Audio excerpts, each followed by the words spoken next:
Returning to Reality with GP. Before the show starts, a few ground rules need to be said. Number 1, if you're a prominent YouTuber and you admire GP's editing style, add to GP directly about how he does his editing. Number 2, prominent YouTubers must do a reaction video to GP's latest upload to learn his editing techniques for free. Number 3, people who are emotionally sensitive to cold, hard truth, you don't belong here, so get the fuck on somewhere right now. Number 4, any non-black women or black women under the age of 40 who find GP romantically or sexually attractive, refrain from advances, or else you will get blocked. Number 5, if you are an attractive 40 to 55-year-old black woman and you would date and or marry a 24-year-old man, inbox GP on Instagram. It's GP, your show starts in less than 30 seconds. You ready? You damn right I'm ready. And make sure I look good for the camera just in case one of these fine ass grannies decide to tune into the show. Alright, let's get it. Yo, what's good, y'all? Your boy GP. I'm back and I got a few videos I'm gonna report on for y'all today. I'm gonna let the first video play and I'm gonna come back and get my perspective on it as usual. Now, let's roll that video. I'm not mad that I'm not your type. I'm mad that you won't step out of your comfort zone for somebody that genuinely cares for you. I don't want to. Why? You're like a brother to me. You're pretty. You have nice eyelashes. You're always considerate. You're nice. You talk to me generally. I like to go partying. You like to stay in the house and go to. Why would I want to go to the party? You like to go to Comic-Con. You should find somebody that genuinely likes you for you. I don't understand. Like, okay, well, what about content-wise? We both make content. We both making skits. We both like. Come here, let me hold this. You always doing stuff, man. Like what? That video honestly was shameful and agonizing to watch and listen to. Allow me to explain my reasoning behind thinking that. From the occurrence witnessed within that video, this was obviously a grown man who unfortunately knows nothing of women. Allow me to expound on what I mean by that. In my opinion, any guy who has interpersonal and sexual experience with women can infer that the guy within that video is only being kept around her for what I'll refer to as the just in case male friend. What I mean by that is she's only allowing him around her just in case none of the guys she actually wants decide to wife her. And he's her backup plan. Now, the only reason I know of this is due to the point in time when I consistently hooked up with women I just met. In some instances, their phones will ring. Now, after the intercourse was said and done, they will look at their phone and see who called while we were in the midst of hooking up. And then went on to describe how either they were using the guy for money, or how the guy likes her, but she doesn't like him, but she only keeps him around in case none of the guys she laying up with will ever want to wife her. And women literally laugh at guys like this. Meanwhile, they consistently get their cheeks clapped by guys like me. And due to me prioritizing transparency, there's the truth that I have to reveal here in reference to my romantic and sexual distrust for women amongst my own generation.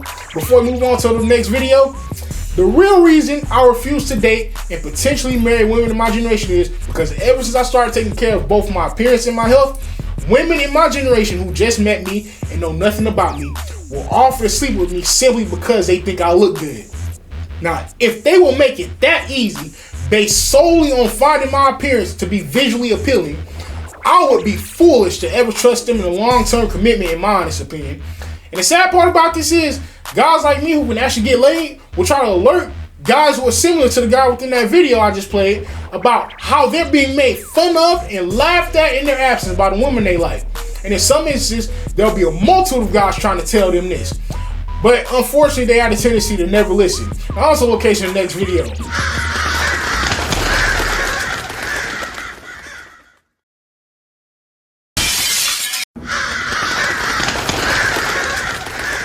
On to the second video. Love is like a fart. If you have to force it, it's probably shit. The statement from that video will 100% accurate in my opinion. It also happens to be the exact reason why I'd rather be single rather than to chase after anybody. Allow me to briefly expound on what I mean by that. Usually when I express interest in a woman, they say they want to be friends. But the problem with that always lies within the ones who would say they want to be friends with me. They start making flirty comments towards me later on within our friendship. Now, most guys wouldn't see that as a problem.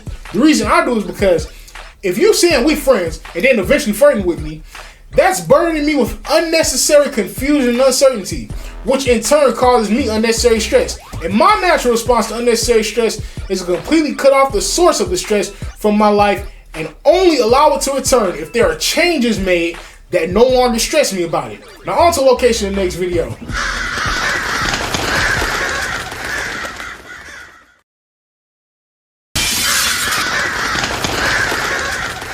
On to the final video. At the core, we all long for someone who chooses us time and again, above everyone else, no matter the circumstances. It's not about who finds us appealing or shows interest. It's about who has the courage to take the risk of pursuing us with intention and consistency, showing commitment through choices that align with their words. When you love something, embrace it fully, appreciate it, speak it, but most of all, demonstrate it. Life is both delicate and finite.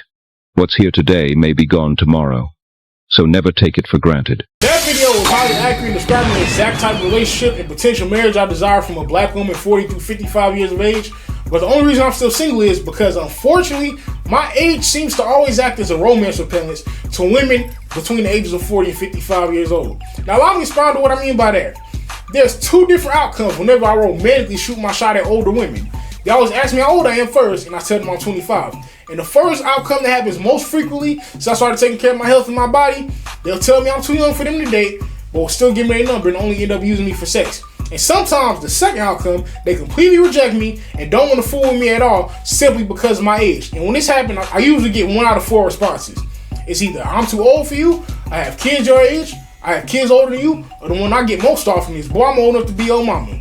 And the reality of my life is that I'm a romantic guy who was unfortunately born into a generation where sex is valued more than actual love, which is why I strive to date and potentially marry the older generation of women. But in their eyes, I'm always seen as one of two things, which will either be a boy toy who they only want to lay up with and never date or marry, or they see me as a child not worth entertaining at all. Now y'all comment your thoughts below. Also, the like, subscribe, and share buttons if you enjoyed the content. Now that's it for this week, but y'all stay tuned for the lineup I got coming for y'all next week.